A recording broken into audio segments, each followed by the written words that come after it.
propose qu'on commence, chers collègues. Bien, notre ordre du jour appelle l'examen en lecture définitive du projet de loi de programmation des finances publiques pour les années 2023 à 2027.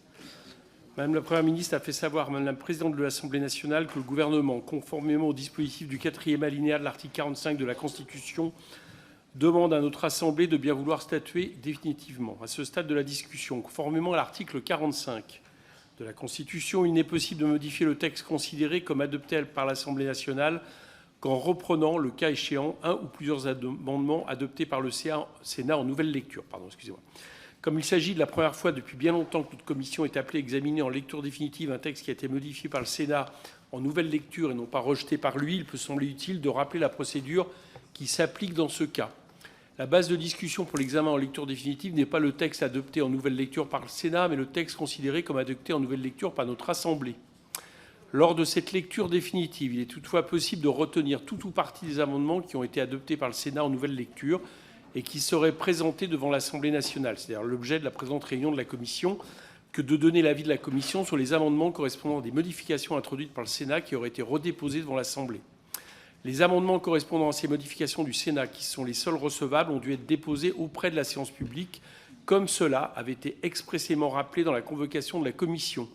Ces amendements sont toutefois examinés en commission, comme nous examinerions lors d'une lecture ordinaire les amendements déposés en commission. Dans la mesure où le délai de dépôt appliqué par la séance en lecture définitive est l'appel du texte en séance, il peut arriver que des amendements soient déposés encore pendant quelques temps postérieurement à la présente réunion.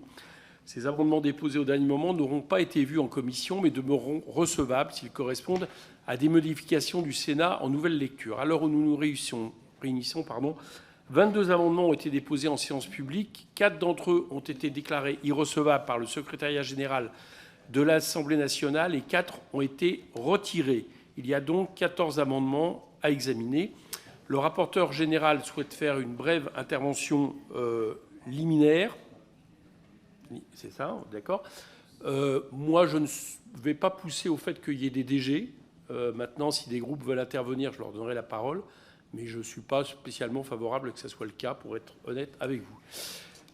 Ensuite, on examinera les uns après les autres les amendements qui seront discutés tout à l'heure en séance publique. Monsieur le rapporteur, bien, je note que Monsieur de Courson ne veut pas. À vous, Jean. Oui, très rapidement, chers collègues.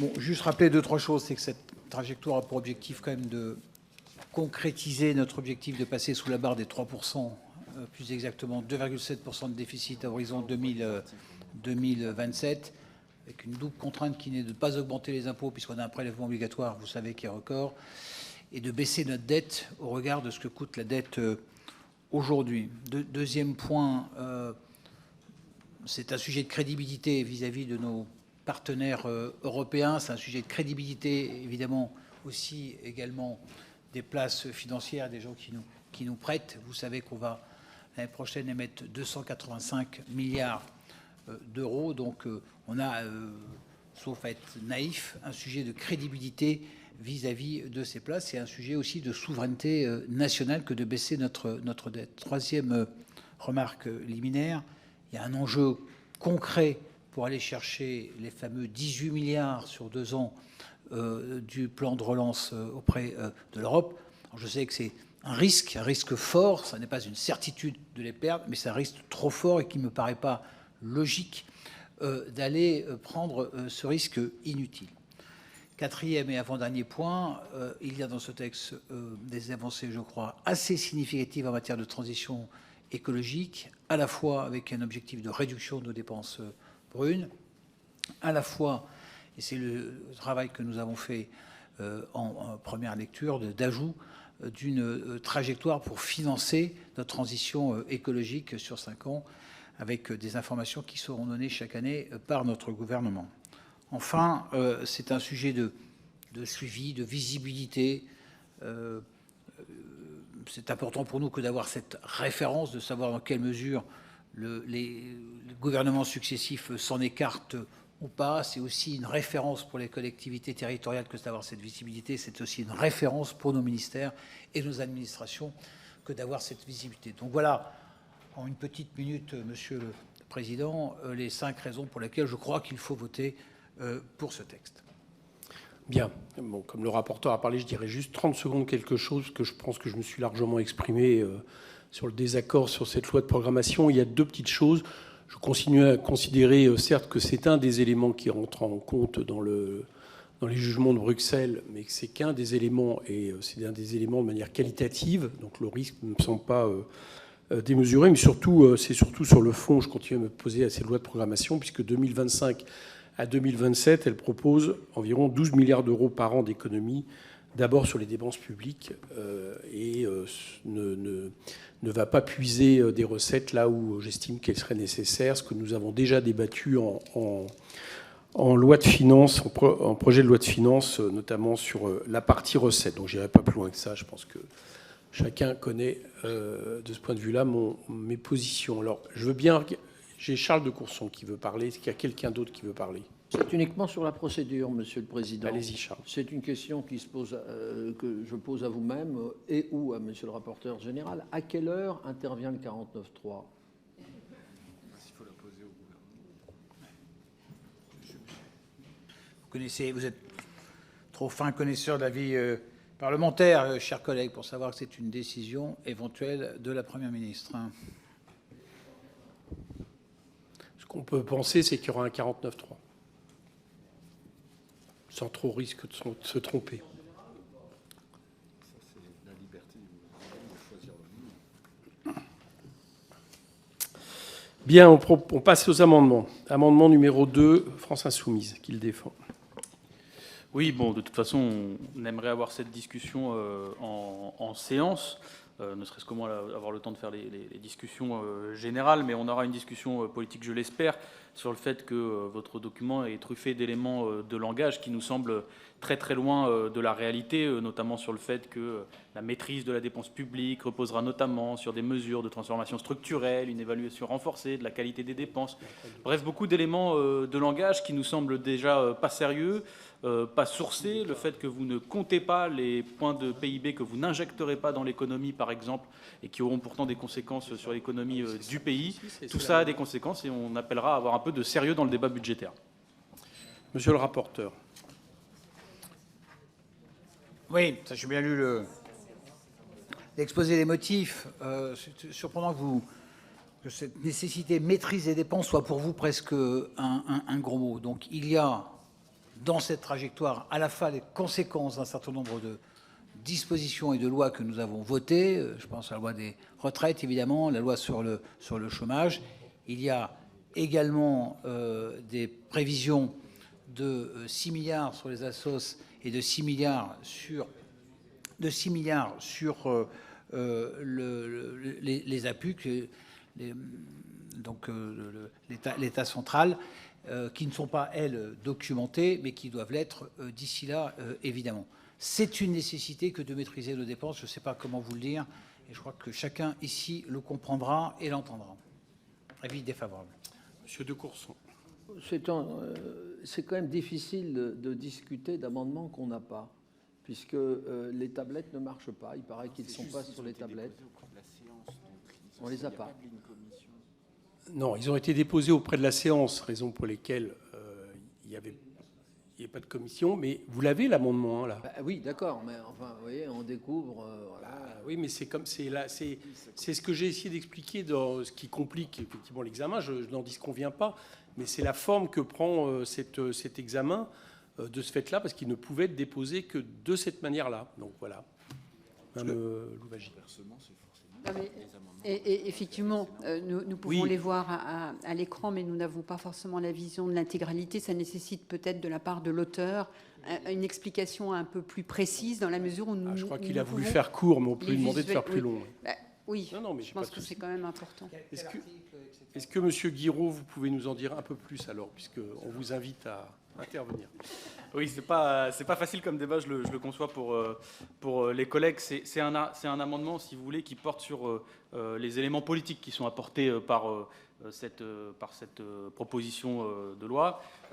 Notamment, en fait, nous remettons en cause, je le cite, des différentes citation. Donc, première citation, cette maîtrise de la dépense publique reposera notamment sur des mesures de transformation structurelle et une évaluation renforcée de la qualité des dépenses qui permettront de dégager des marges de manœuvre pour mettre en œuvre les engagements du président de la République et les priorités fixées par le gouvernement en termes de politique publique. Donc nous remettons en cause dans cet amendement, je vous le fais en bref, les supposées mesures de transformation structurelle, le dégagement des marges de manœuvre, les engagements et les priorités qui ne sont toujours pas définis. Voilà ce que fait cet amendement. C'est un amendement beaucoup sur la sémantique, vous l'aurez compris.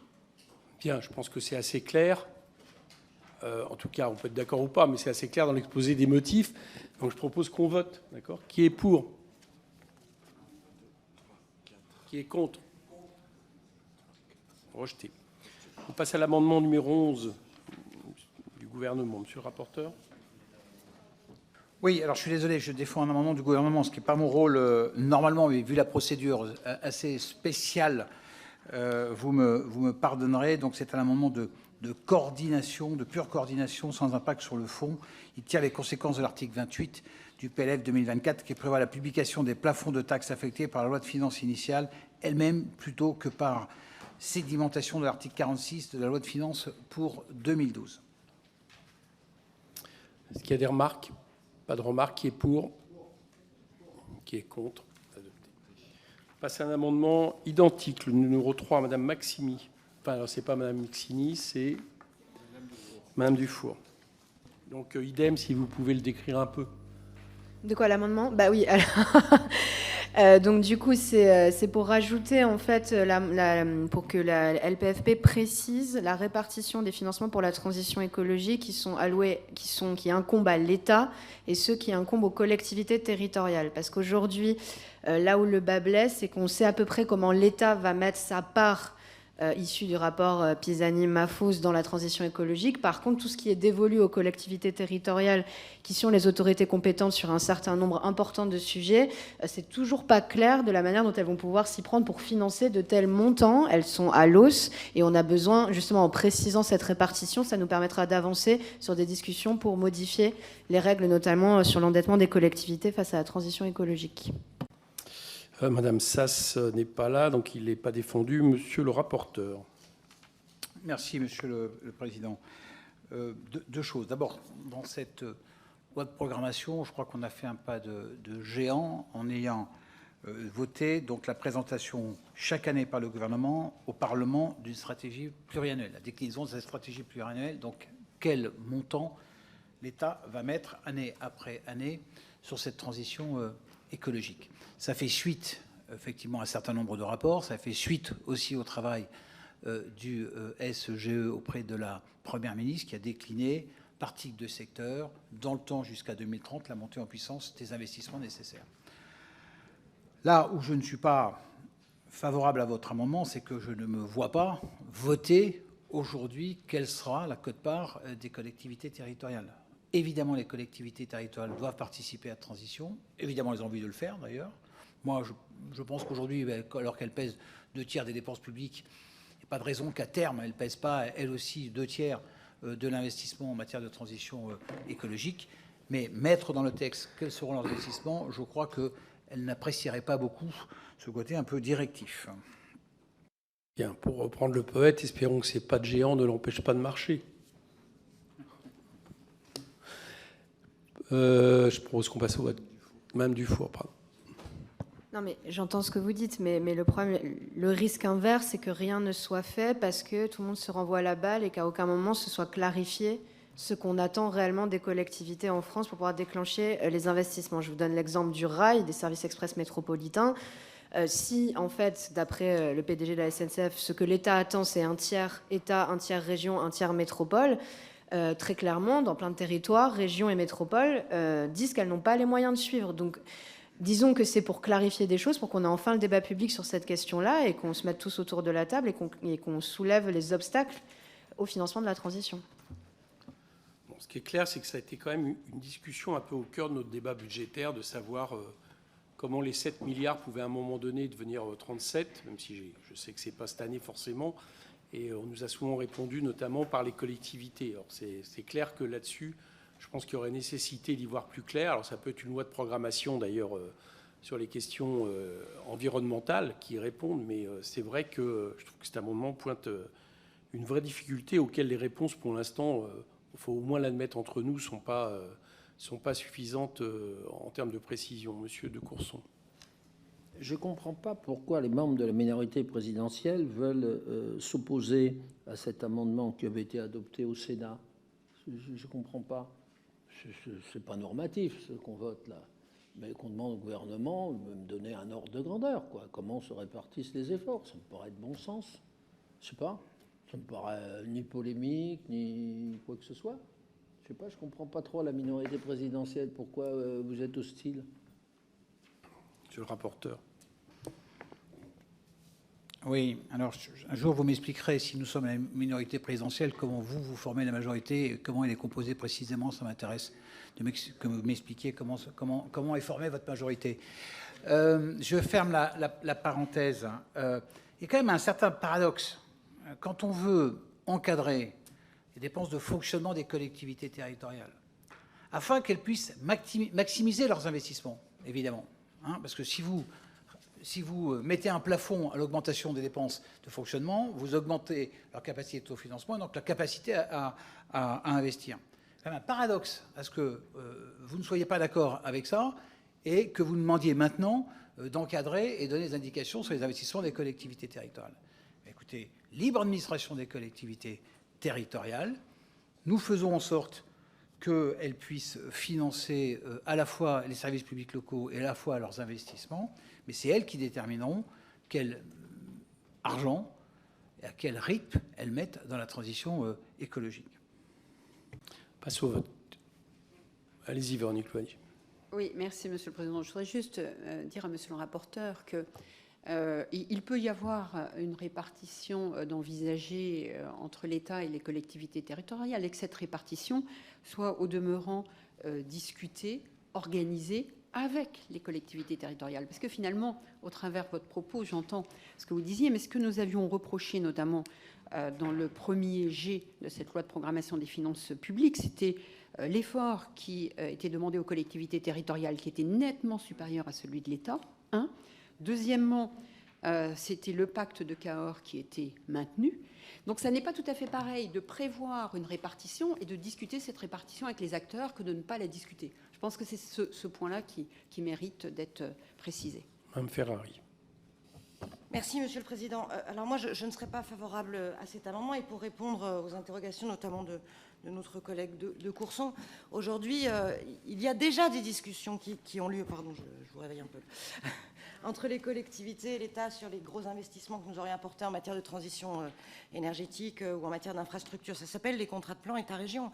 Et la règle un tiers, elle est établie. Enfin, en tout cas, elle peut toujours être remise en cause sur certains projets. On a vu des projets territoriaux où l'État venait plus autour de la table. Donc, moi, je ne vois pas ce que ça apporterait de plus par rapport au texte tel qu'il nous a été livré, puisque le rapporteur général l'a dit, on aura un rapport chaque année qui nous sera remis sur cette question des investissements en faveur de la transition énergétique. Par ailleurs, les collectivités sont extrêmement responsables. Aujourd'hui, pour la plupart, dans leur plan, oui, heureusement, dans leur plan pluriannuel d'investissement, elles ont prévu déjà des investissements massifs pour la transition énergétique. Donc voilà, je ne vois pas ce que cet amendement viendrait ajouter de plus. Enfin, il y a mine de rien quand même, là on ouvre un débat, mais on pourra le revoir à d'autres moments, mais preuve qu'il y a quand même un souci, un problème, c'est que la création même si c'est un faux ami, mais du Haut Conseil des finances publiques local qui a été annoncé par Bruno Le Maire montre bien qu'il y a quelque chose qui, pour l'instant, n'est pas totalement clair sur cette question de part, de savoir comment justement, puisque la question de la transition écologique, j'étais à cette réunion, je ne sais pas si vous y étiez, Marina, mais la question de cette transition a notamment été mise très en avant, donc ça montre bien qu'il y a une interrogation qui reste, quoi. Enfin, moi, je trouve que les choses ne sont pas si claires que ça. Bon, on passe au vote. Qui est pour ? Qui est contre ? Projeté. Le 13 du gouvernement, encore par le rapporteur. Même chose. C'est donc un amendement de pure coordination.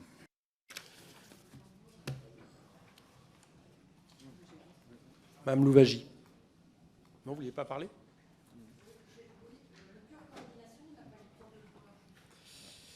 Très bien. Est-ce que, monsieur le rapporteur, vous pourriez le lire. Absolument. Donc, c'est l'article 9. C'est un amendement du gouvernement. Et c'est un amendement qui a été adopté en première lecture au Sénat. Les conditions, d'ailleurs déposées par les sénateurs eux-mêmes, je crois, et que le gouvernement reprend. Les conditions de plafonnement des affectations d'imposition de toute nature à des tiers autres que les collectivités territoriales, les établissements publics de coordination intercommunale et les organismes de sécurité sociale étaient définies uniquement à l'article 46 de la loi 2011-1977 du 28 décembre 2011 de finances pour 2012. Cet état de droit n'est toutefois pas appelé à durer, puisqu'en application du nouveau 5 bis du grand 2 de l'article 34 de la loi organique numéro 2001-692 du 1er août 2001 relative aux lois de finances issues de la révision organique du 28 décembre 2021, le tableau grand 1 de cet article 46 de la loi de finances pour 2012 est transféré dans la loi de finances de l'année auquel l'article 8 du présent projet de loi fait référence. Le présent amendement tire les conséquences de cette modification législative.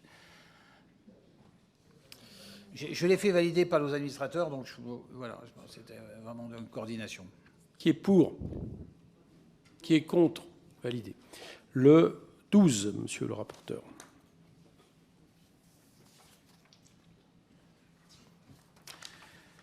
Bien, alors ça c'est un sujet sur le plus dont nous avions discuté ici. C'est un amendement du gouvernement, donc je m'en fais le porte-parole. C'est sur la restriction du bornage des aides d'entreprise à celle accordée par l'État. En fait, dans cette partie-là du texte, on parle de l'État et on demande on demande que les aides de l'État soient bornées et qu'elles soient évaluées à la fin de ce bornage avant de les prolonger. Nous avions complété cet article par une demande équivalente pour les aides aux entreprises faites par les collectivités territoriales. Bon, et en fait, le Sénat a retoqué ce point en disant qu'il n'y avait... Ça n'était pas le sens de l'article initial, puisqu'on était bien dans un article traitant de l'aide de l'État. Donc c'est la raison pour laquelle le gouvernement repropose cet amendement qui a été déposé qui a été voté donc au Sénat. Alors on a eu cette discussion, peut-être si vous me permettez, peut-être pour éclairer. Moi j'avais là pour le coup un avis de sagesse sur cet amendement du gouvernement. Je comprends effectivement que l'esprit c'est plus de se restreindre aux aides de l'État. Il faut savoir quand même que les aides des collectivités territoriales aux entreprises, que ce soit la région ou que ce soit les intercommunalités ou les métropoles, sont assez significatives et donc ça n'aurait pas été idiot non plus de les borner. Si on ne peut pas le faire dans le cadre, et c'est ce qu'a l'air de dire l'expertise de ce texte, il faudra y réfléchir pour une autre fois, une autre occasion. C'est vrai ce que Monsieur Tourson, je vous ai vu, c'est vrai ce que vous dites sur le fait qu'elles sont assez significatives. Et on remarque d'ailleurs que dans les cas d'entreprises qui ne tiennent pas leurs engagements, notamment après des aides de collectivités, c'est souvent un des gros problèmes de savoir comment ces aides pourraient être remboursées ou en tout cas puisse y avoir un traitement après. J'ai noté, Mme Louwagie. Monsieur de Courson d'abord. Ça me paraît de bon sens. D'ailleurs, c'est le texte qui a été adopté par le Sénat, qui a précisé que, donc implicitement, ça ne concerne pas les collectivités territoriales, ce qui me paraît de bon sens, parce que sinon, on va porter atteinte à la libre administration des collectivités territoriales. Non, mais je parlais de la question. Puisque dans l'interprétation que donne le Conseil constitutionnel de la libre administration, on laisse la possibilité de savoir quelles dépenses on fait. Donc, c'est aux collectivités territoriales d'évaluer leurs propres dispositifs, pas à ces lois. Mme Louwagie. Oui, merci Monsieur le Président. En fait, c'est un propos un peu équivalent. Moi, je voterai contre cet amendement parce qu'effectivement, je pense qu'il faut laisser les collectivités territoriales librement administrer les politiques publiques qui sont déclinées sur les territoires, qui par ailleurs peuvent prendre en compte les situations particulières d'un territoire en matière économique, en matière sociale, en matière agricole. Enfin, chaque territoire est différent et je pense que les collectivités, que ce soit au niveau des régions, des départements, à l'échelle intercommunale ou communale, ont cette faculté d'apprécier la durée de mise en place d'une politique publique. Donc en tout cas, moi je voterai contre parce que je considère qu'on ne peut pas priver les collectivités d'un certain nombre d'actions sur leur territoire. Monsieur le rapporteur. Oui, pour en fait, vous voterez pour cet amendement, parce que l'amendement du gouvernement, l'amendement du règlement limite ce bornage à l'État. Non, mais donc pour, c'est ce que fait, vous avez dit 2 fois que vous voteriez contre. Non, l'idée c'est peut-être pas d'interférer sur les... On vous a parfaitement compris. D'ailleurs, c'est la raison pour laquelle, affectueusement, si vous me permettez, et amicalement, je rectifie votre avis. L'idée, c'est pas d'interférer sur les collectivités territoriales, c'est simplement d'avoir les mêmes règles de bonne gestion, mais c'est pour ça que je vous donne un avis de... Allez, on passe au vote. Pardon. Qui est pour?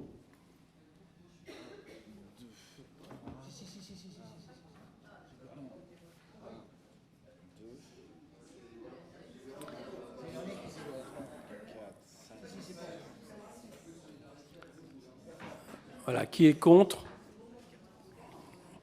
Adopté à l'unanimité. Alors, ensuite...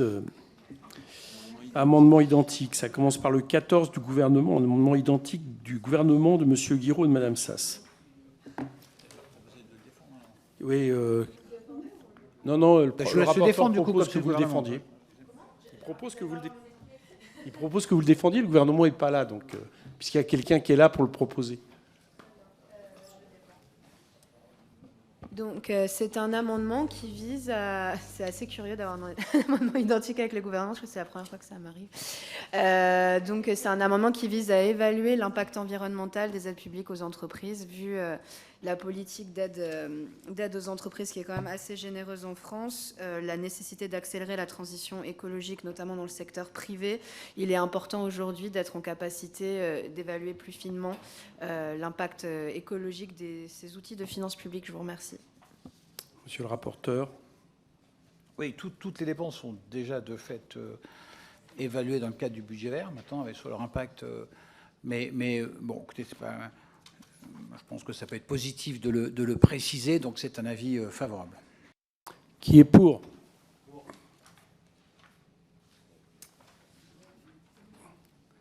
C'est émouvant, hein? Ouais, bien. Allez, on passe au 17, Monsieur Lotio. Oui, Monsieur le Président, c'est un débat qu'on a déjà eu en commission. C'est un amendement qui a d'ailleurs été voté par le Sénat, qui n'a pas été repris. Ça concerne les aides aux entreprises qui sont dans le projet de loi qui nous est présenté pour une durée de 3 ans. Considérer, alors cet amendement porte sur les aides aux entreprises, ça aurait pu être aussi sur les dispositifs fiscaux. Malheureusement, on ne peut pas, du fait de la règle de l'entonnoir. Que 3 ans pour un dispositif, il faut d'une part mettre en œuvre et ensuite évaluer, c'est trop court. On l'a déjà eu le débat, je ne le reprendrai pas, mais entre le moment où le dispositif est voté, le moment où il est mis en place, le moment où il est connu, le moment où il commence à être utilisé, vous êtes déjà à 2 ans quasiment. Et donc, vous allez faire une évaluation sur un laps de temps extrêmement court. En plus, les particuliers comme les entreprises, ici on l'espèce des entreprises, ont besoin d'un peu de stabilité pour se fier, pour avoir confiance dans un dispositif. Donc, c'est pour ça que nous reprenons ici l'amendement adopté d'ailleurs par le Sénat sur une durée de 5 ans, sur les délais, parce que ça nous paraît beaucoup plus raisonnable, et ça évitera de se plaindre à chaque examen de projet de loi de finances, de dire on n'a pas eu les évaluations là-dessus, on n'a pas eu les évaluations là-dessus, parce qu'elles ne sont pas réalistes en fait. Voilà. Monsieur le rapporteur. Oui, chers collègues, on essaie de garder la même logique que celle que nous avons sur les dépenses sociales et sur les dépenses fiscales. Il nous arrive d'ailleurs, quand on n'a pas des éléments de proroger, hein. Toutes les mesures ne sont pas toutes nouvelles tous les 3 ans, vous voyez ce que je veux dire. Donc, enfin, c'est des dépenses ou des aides qui existent depuis un certain temps. Donc, le cycle que vous décrivez est théorique, il serait réaliste que pour de nouvelles aides. Mais de manière générale, ça n'est pas le cas. Donc, pour un souci de cohérence, je vous donnerai un avis défavorable. Madame Louwagie. Oui, j'entends ce que dit notre collègue Lotio, mais je pense qu'effectivement, il peut être intéressant aussi d'avoir une durée identique qui est retenue pour l'ensemble de ces dispositifs. Et par ailleurs, ce qu'il nous faut peut-être faire en sorte, c'est que finalement, quand un dispositif est voté, il y a une période, je dirais, d'accélération pour qu'il soit mis en œuvre et effectif beaucoup plus rapidement, parce que s'il faut attendre 2 ans, effectivement, ça n'a pas d'intérêt. Mais je pense que rester sur 3 ans me paraît être un bon dispositif. On passe au vote. Qui est pour?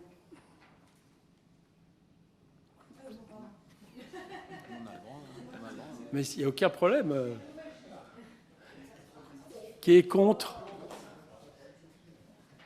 Rejeté. Amendement commun, le 1 n'est pas défendu, le 15 n'est pas défendu, le 16, est-ce que Charles de Courson est signataire? Oui, Charles de Courson. Chut, chut, chut. Oui, vous savez qu'on a eu un débat dans le pacte de Cahors, puis de ce que voulait faire le gouvernement concernant les départements, les conseils départementaux pour être précis, puisqu'on avait fait valoir qu'il fallait sortir au moins les dépenses sociales. Mais alors on avait oublié l'ASE. On avait mis l'AH, RSA, et puis AH, et puis... Oui, et puis CH, enfin les 3. Mais on avait oublié... Là, on vous entend, Charles, on vous entend pas du tout, parce que là... Non. Là, oui, mais parce que comme j'ai pas de tablette... Oui, j'entends bien le problème, mais... Si vous pouvez remonter un peu l'exposé des motifs... Je peux vous donner votre amendement, si vous voulez. Oui, bah oui. Oui, c'est ça. Cet amendement vise à exclure du périmètre des dépenses de l'ODE.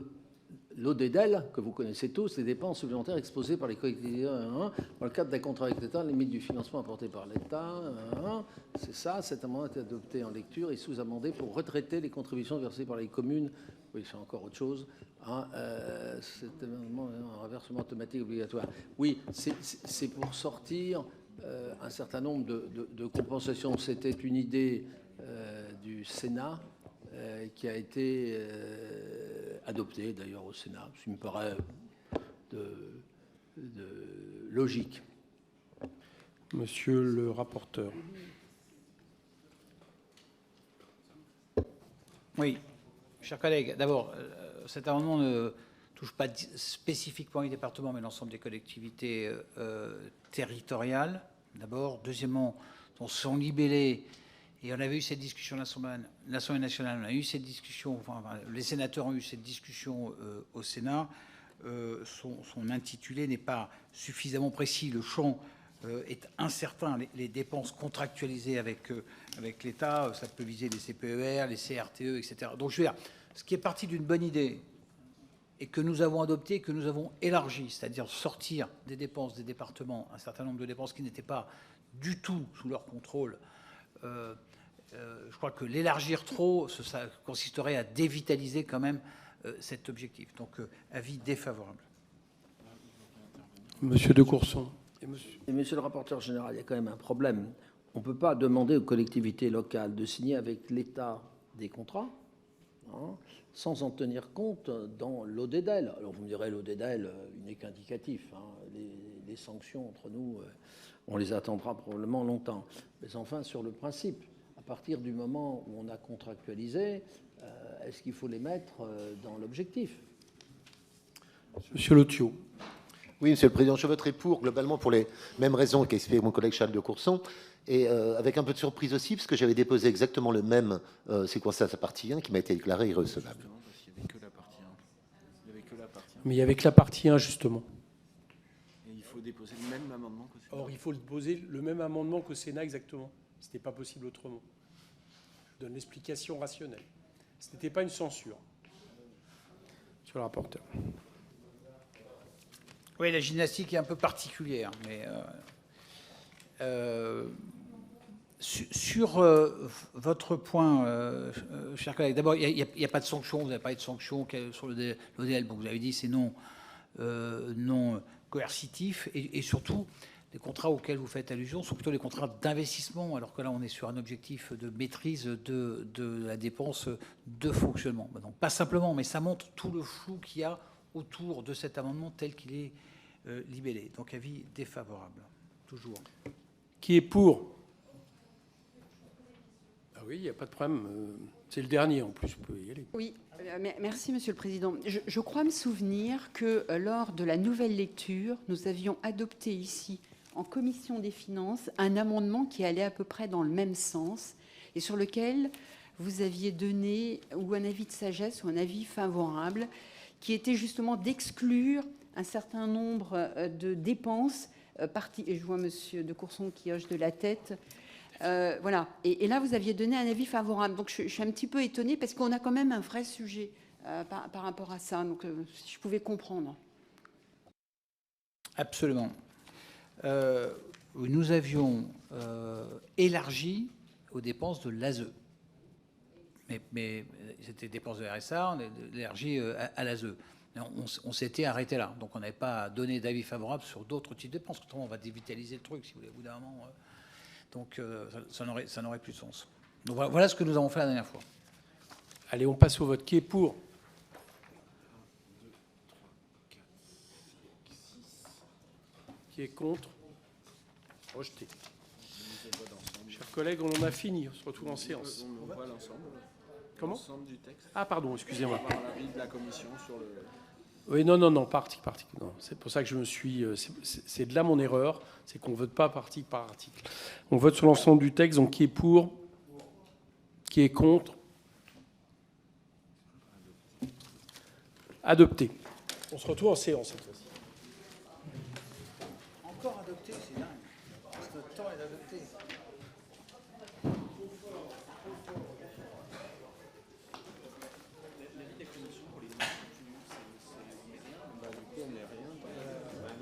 Il y en a que, finalement, il y en a que 2. Madame Sass, on a la 34.